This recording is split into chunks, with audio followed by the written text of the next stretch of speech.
How to unban OMI account. So the very first thing you want to do is to go ahead and open any of the web browser. In the source bar, search for OMI.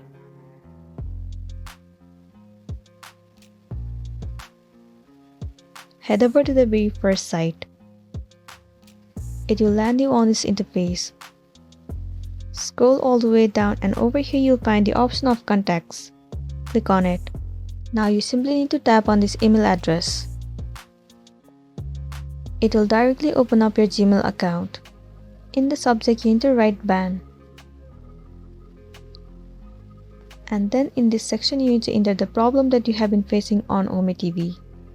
You simply need to write that you have been banned from OMI without any specific reason. And then you need to describe the problem that you have been facing on OMI. And then give your account information like your email linked and username.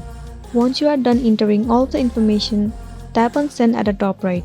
And then within 24 hours, the OMI support will definitely come up with some solution for you. And then you'll be good to go. So that's it, and this was our tutorial video on how to unban from OMI account. I really hope this video is going to be helpful for you. Thank you for watching it till the end.